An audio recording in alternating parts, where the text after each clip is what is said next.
What's up? This is Chaz Chats.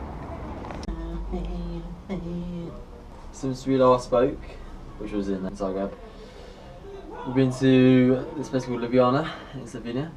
Went back to Zagreb, and then down to Split, which is in Croatia, and then hopped on this little ferry across to Hvar. And this is where I know you can only see concrete, but there is view there. For standard European city, blonde girls, slutty, good views, but just all it was cafes and old man with cigars, which suits Matt really well because he's got a girlfriend. We after Ljubljana we went back to Zagreb and then got this thing which obviously prison officers created called a sleeper train. What, Chaz, why do you say prison officers? I'll explain to you. So before I actually arrived at Hampton in year 7, I did a stint in juvie, and I can honestly say the beds in juvenile prison are a lot more comfortable and spacious, as we said, than this fucking sleeper train. Everyone knows what a compartment in a train's like, standard size. I'm talking 3 beds inside a compartment.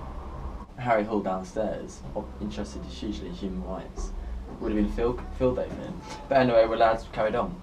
But if we rewind to a previous video, I talked about how Paul chirps deaf girls, and it's becoming an increasingly similar theme with him, that he sees disability/illness as an avenue for chirps.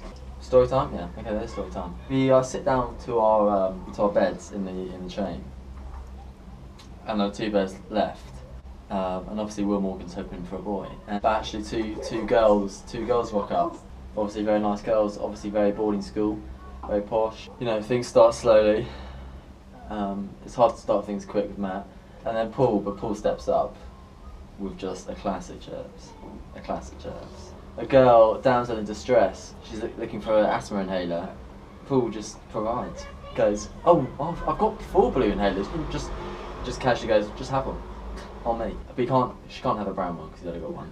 But it's a fucking awful journey. I think I got 8 hours of closed eyes, no sleep. But we arrived in Split and it's just beautiful. Spent a day there, found this really nice beach, tanned/burned. Then went on this pub crawl. Yeah, it was a fairly standard crawl. Everything was fairly standard, bar the girl Hugo got with. She was distinctly below standard. We're talking proper Munter level here. Greenie got 2 love bites, both sides of the neck. Which, if we now fast forward to Hvar, where we are now, beautiful island, we've spent a couple of nights in Carpe Diem Beach Club, which is this awesome nightclub on this island. Greenie is having a bit of a dry patch because every girl keeps noticing these two little numbers up here. Just enjoying the summer vibes. Just a very, very cool place, packed with a lot of Australians and a lot of topless women.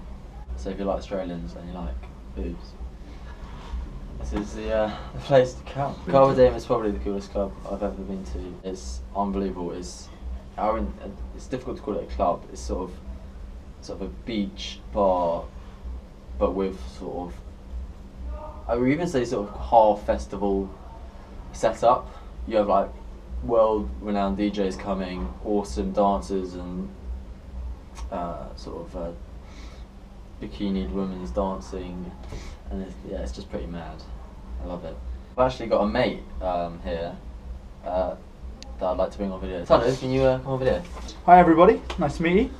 George is here because he's been keeping this thing called a quote book throughout the whole trip, and he needs to practice to learn to read and speak, so he's here to do that. Charlie, do you want to kick things off? We'll start them off. So this museum is almost as big as Yvonne's titties. Charlie, everyone who gets a portrait is a prick. Me. All girls in paintings look butters. Hugo. Do they do beginner classes? Charlie talking about weed. Eddie talking about Anne Frank. You're fit. Hitler was an absolute knob. He was a knob, wasn't he, Matthew? Yes, Matthew. Yeah, it was. Zach, why are people so poor? Charlie, you can't have sex with personality. Rory, I have lovely nipples. One's quite hairy though. I want to get the record for gash tonight. Rory, got the record for the least amount of gash. What famous paintings does Mozart do? Me, unfortunately. Unless she weighs more than me, I'll get with her. GJ. She'll have to be a pretty heavy girl. Hugo, she has all her limbs. GJ, never let the confidence drop, just the standards. If I was single, I'd be getting so much, Harry Hall. Will, I think I might be in love. Wills goes, do you not thank Liv after? No, she can bloody thank me, says Matt. I hope you enjoyed that. And goodbye. Yeah. Travelling with Paul Vandermerve is a blessing. He's the only one that keeps a cool head. He's very organised, and if I lose something, he'll find it within 5 seconds. We all call him Dad because he looks after us. But when the booze gets going, he's no longer Dad. He's closer to sort of the very forward uncle at, you know, family reunions. Chirps anything they see. But that said, his standard for chirps has been pretty solid and consistent across the whole trip. Always the first one to step up, often the first to back away as well. I can't say too much because there's a certain girl back home, but you know, he just breaks the ice with any girl we see because us three are too much pussies to do it.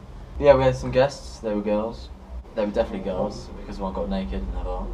And yeah, they were all very nice. Cooked us a meal, undescribable. But they're very nice names, very enjoyable. And he's really relaxed around us, I think.